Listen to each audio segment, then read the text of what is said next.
Ukraine fights Russia for 6 months, day by day, without losing morale. And the main question that disturbs you and me, how long this war can last. Putin and his defenders prophesied to this war 3 days, but it wasn't so simple like they expected. And now everyone has prepared to ending a war, because Ukraine received many weapons and the whole world expects the final blow to the enemy. For us it seems very clear.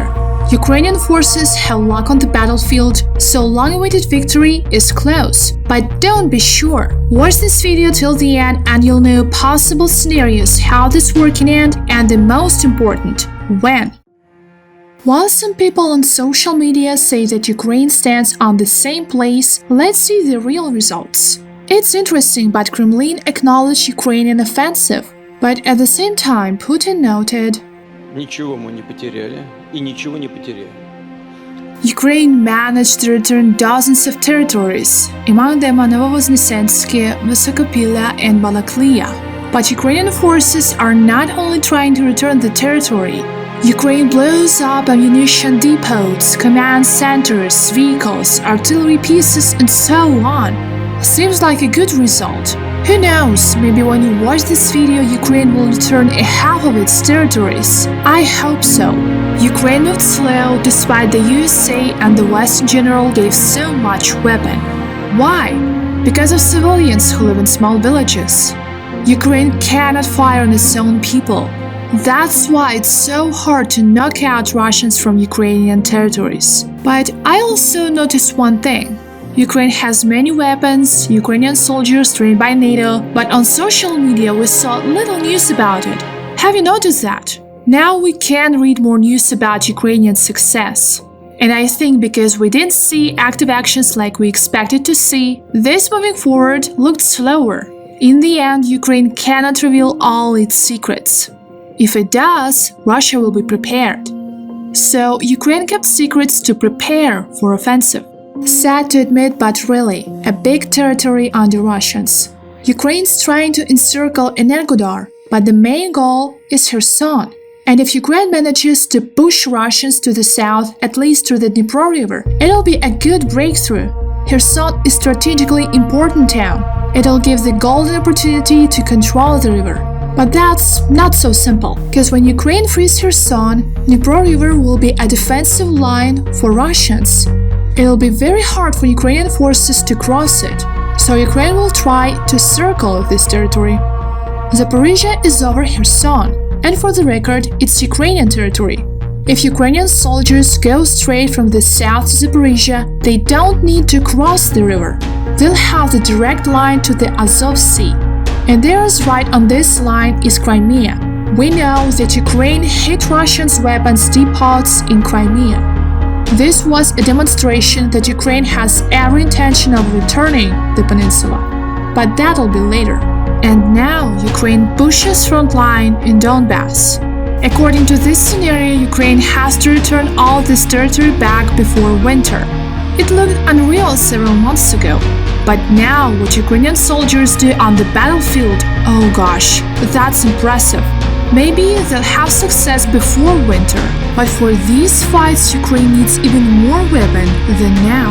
Because despite it seems for us Russia used almost all weapon, I think it's not. Но все должны знать, что мы-то по большому счету всерьез пока еще ничего не начинали. Of course, Putin doesn't want to lose face, but we cannot relax now. Who knows what he's hiding behind his back? As for weapon, Ukraine doesn't have enough of it for the Donbass to equalize its forces with Russia. But can the West to provide such a big help? World crisis spread on all countries. In today's world, it's all about money. And the war in Ukraine can be affected not by how many weapons can be supplied, but by the economic crisis too. How will you say? The answer is very simple. War in Ukraine affects on world crisis as well. West accepted sanctions against Russia and doesn't trade with it, so Europe needs a new energy supplier which hasn't appeared yet. And as a result of sanctions, we observed a huge inflation. In Europe, annual energy inflation reached almost 40%. In the USA, the energy inflation rate is a little less, but still high. And some politicians say Russia dealt the crisis even better than expected. The Russian economy is doing better than expected. What was expected? They expected an economic collapse, but just a little more, and Russia won't be able to fight, and the Russians are already rummaging through the trash. Ой, добрый день, дорогие мои. Что тут сегодня вкусного? Есть что-нибудь интересное? Whatever it was, the dependence of EU countries on Russian gas may influence the reaction to the conflict around Ukraine. The European Commission doesn't hide the fact that in the past and now, Europe imports 40% of Russian gas. I can say Russia really has an energy power over its neighbors. Make hay while the sun shines. Russia, understanding its advantage, started to set conditions. If you want to buy gas, buy in rubles. But that's not because Putin is brave. Russian accounts are blocked, so it has lost its financial airbag.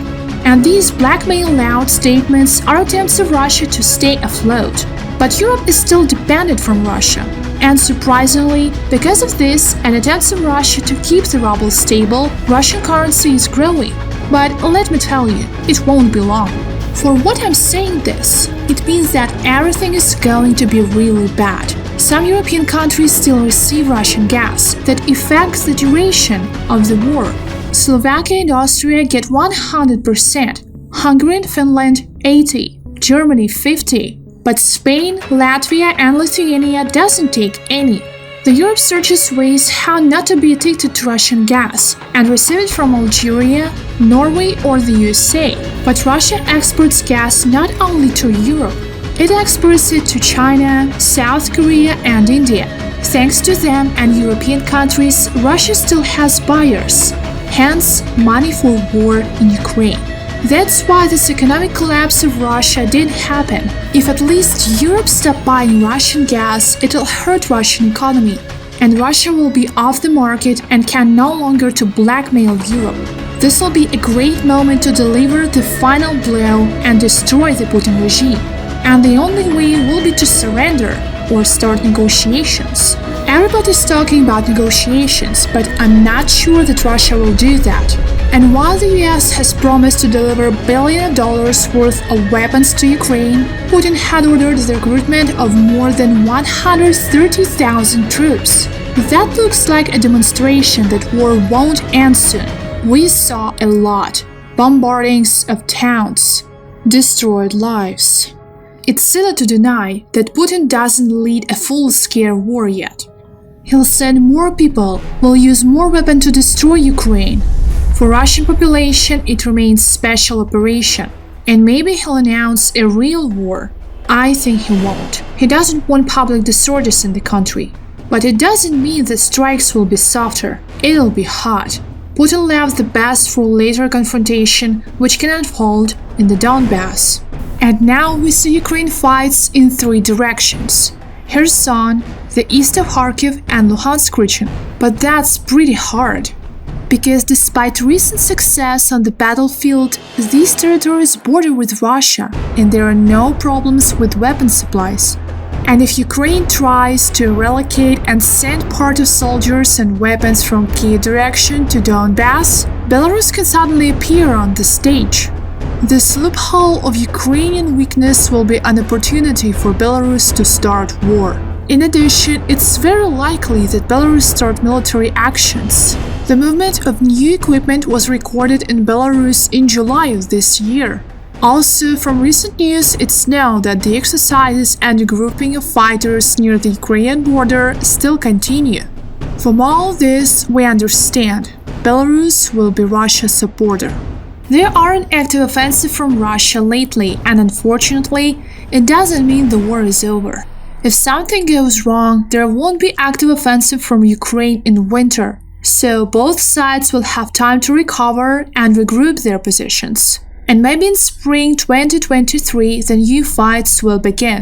And I think they will be harsh. In this case, Ukraine will start from Donbass, because this is the most difficult direction.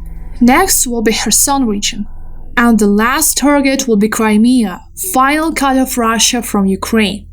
Future Ukrainian offensives will include US tanks, aircrafts, and Ukrainian officers using NATO schemes of maneuver. These future offensives will be very fast, violent, and relentless. Putin thought that Ukraine will surrender at once. He underestimated Ukrainians. So it's not a surprise that Russian soldiers were not prepared to fight. And now Ukraine has support from the West, so Russia wants to prepare for the new offensive. You know guys, I prepared for the worst and expected the war wouldn't end anytime soon. And it would last at least spring or maybe even summer. But now I see the different picture, and it makes me so happy. But then I think about another stuff. If Ukraine wins now, it doesn't guarantee Putin won't attack again. He has some stupid ambitions, wants bigger territory. As long as he lives, there will be no peace. But maybe someone stands behind him. In this case, it doesn't matter who's the president, the war won't end. Of course, everything can change in one day. I'm sure that you and me don't know even half of all the information. But what we know for sure, that everyone united for Ukraine. And with this support, Ukraine will definitely win. Thank you guys for watching. If you want to support me, like this video, write comments, and subscribe to my channel. Also, I have a Twitter account. You'll find the link in the description. See you!